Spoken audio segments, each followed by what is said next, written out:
ವ್ಯಾಪ್ತಿಗೆ CBSE ICSE ಖಾಸಗಿ ಶಿಕ್ಷಣ ಸಮಸ್ಯೆಗಳು ಒಳಪಡುವುದಿಲ್ಲ ಎಂಬ ಒಂದೇ ಒಂದು ಕಾರಣದಿಂದ ಇವತ್ತು RTI ಮಕ್ಕಳ RTI ಏನು RTI ಸೀಟುಗಳಿದೆ ಅದನ್ನು ಬಡ ಮಕ್ಕಳಿಗೆ ಸಂಪೂರ್ಣವಾಗಿ ವಂಚಿತ ಮಾಡ್ತಾ ಇದ್ದಾರೆ.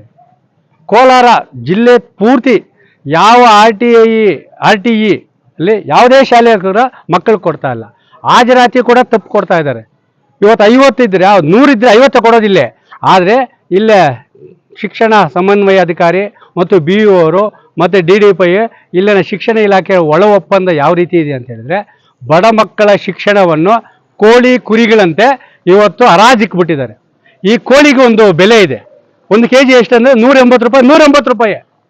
ಆದರೆ ಇವತ್ತು ಖಾಸಗಿ ಶಿಕ್ಷಣ ಸಮಸ್ಯೆಗಳ ಶುಲ್ಕ, ಮಕ್ಕಳ ಶುಲ್ಕ ಯಾವ ರೀತಿ ಇದೆ ಅಂತ ಹೇಳಿದ್ರೆ, ಅವನು ಹೇಳಿದ್ದೇ ರೇಟು.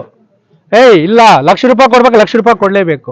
ಶೂಗೆ 20,000 ಕೊಡಬೇಕು. 10 ರೂಪಾಯಿ ಪೆನ್ಸಿಲ್ಗೆ ₹100 ಕೊಡಬೇಕು.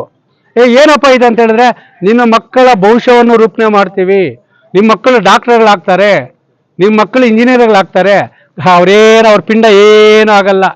ಕಡೆಗೆ ಸರ್ಕಾರಿ ಶಾಲೆಯಲ್ಲಿ ಓದಿದ್ದ ಮಕ್ಕಳು ಈ ದೇಶನ ಆಡಳಿತವನ್ನು ನಡೆಸುವಂಥ IAS IPS UPSC ಎಕ್ಸಾಮ್ಗಳು ಪಾಸ್ ಮಾಡಿ ಉನ್ನತ ಮಟ್ಟದ ಅಧಿಕಾರಿಗಳಾಗ್ತಾರೆ. ಇವತ್ತು ನಾವು ಬಡ ಕೂಲಿ ಕಾರ್ಮಿಕರು ಮಕ್ಕಳ ಭವಿಷ್ಯ ಪಕ್ಕದ ಮನೆಯವರು ICSE CBSE ಸೇರಿಸವ್ರಿ, ನಾವು ಸೇರಿಸ್ಬೇಕಂತೇಳಿ ಇರೋ ಬಡಿವೆ ಆಸ್ತಿ ಪಾಸ್ತಿಯನ್ನೆಲ್ಲ ಸೇರಿಸಿ ಮಾರಿ ಎತ್ಕೊಂಡೋಗಿ ಸೇರಿಸಿ SLC ಒಳಗಡೆ ಅವನು ಇಲ್ಲದೆಲ್ಲ ದುಶ್ಚಟಗಳು ಕಲಿಸೋ ಸಂಪೂರ್ಣವಾಗಿ ಅವನು ಈ ದೇಶಕ್ಕೆ ಮಾರಕವಾಗುವ ರೀತಿಯಲ್ಲಿ ಇವತ್ತು ಖಾಸಗಿ ಶಿಕ್ಷಣ ಸಮಸ್ಯೆಗಳು ಮಕ್ಕಳನ್ನು ಇವತ್ತು ಏನು ಯಂತ್ರಗಳ ಮಕ್ಕಳನ್ನು ಇದು ತಯಾರು ಮಾಡ್ತಾ ಇದ್ದಾರೆ, ಇವತ್ತು ಯಾವುದೇ ರೀತಿ ಮಾಡ್ತಾ ಇಲ್ಲ. CBSE ICSE ಇವರು ಶಿಕ್ಷಣ ವ್ಯಾಪ್ತಿಗೆ ಬರಲ್ಲ, RTE ಬರಲ್ಲ. RTE ಬರಿಲ್ಲ ಅಂತ ಹೇಳಿದ್ರೆ ಇನ್ನು RTE ಸೀಟ್ ಬೇಕು, ಅದನ್ನು ರದ್ದು ಮಾಡಿಬಿಡ್ರಿ. ಅದನ್ನು ಬಿಟ್ಟು 4, 5 ಅಂತೇಳಿ ಇವ್ರಿಗೆ ಮಾಹಿತಿ ಇದೆ.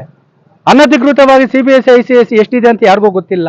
ನಾವು ಕೇಳಿದಿರೋದು, ಸತ್ತು ಮಲಗಿರುವ ಶಿಕ್ಷಣ ಸಚಿವರೇ, ನಾಪತ್ತೆಯಾಗಿರುವ ಉಸ್ತುವಾರಿ ಸಚಿವರೇ ಹಾಗೂ ಕೋಲಾರ ಜಿಲ್ಲೆಯ ಜನಪ್ರತಿನಿಧಿಗಳೇ ಹಾಗೂ ಶಿಕ್ಷಣ ಇಲಾಖೆ ಅಧಿಕಾರಿಗಳೇ, ನಿಮಗೇನಾದ್ರೂ ಬಡ ಮಕ್ಕಳ ಮೇಲೆ, ರೈತ ಕೂಲಿ ಕಾರ್ಮಿಕರ ಮಕ್ಕಳ ಮೇಲೆ ಒಂದಿಷ್ಟೇನೋ ಕಾಳಜಿ ಇದ್ದರೆ ಆ ಸರ್ಕಾರಿ ಶಾಲೆಗಳನ್ನು ಉಳಿಸ್ರಿ. RTEಯಲ್ಲಿ ಏನು ಉಲ್ಲಂಘನೆ ಮಾಡಿದ್ದಾರೆ ಆ ಕಾರಣದಿಂದ ಯಾವೊಬ್ಬ ರಾಜಕಾರಣಿ ಯಾಕಂದರೆ ವೋಟ್ ಬ್ಯಾಂಕು, ಯಾಕಂದ್ರೆ ಬಡವ್ರ ಮಕ್ಕಳೇ ತಾನೇ ಸರ್ಕಾರಿ ಶಾಲೆಗಳಿರೋದು. ಅವರು ಚುನಾವಣೆ ಬಂದಾಗ ಜಯಕಾರಗಳಾಗಬೇಕಲ್ಲ ರಾಜಕಾರಣಿಗ್ಲಿಕ್ಕೆ. ಅಷ್ಟರ ಮಟ್ಟಿಗೆ ಶಿಕ್ಷಣಗಳಿದೆ. ಪುರಾತನ ಕಾಲದಲ್ಲಿ, ಪೂರ್ವಜರ ಕಾಲದಲ್ಲಿ ಒಂದು ಮರದ ಕೆಳಗಡೆ ಕೈಯಲ್ಲಿ ಬರೀತಾ ಇದ್ದಂತಹ ಶಿಕ್ಷಣ ಇವತ್ತು ಬಹುರಾಷ್ಟ್ರೀಯ ಕಂಪನಿಗಳ ಕಪ್ಪು ಮುಷ್ಟಿಯಲ್ಲಿ ಸಿಲುಕಿ ಸಂಪೂರ್ಣವಾಗಿ ನಾಶ ಆಗ್ತಾ ಇದೆ.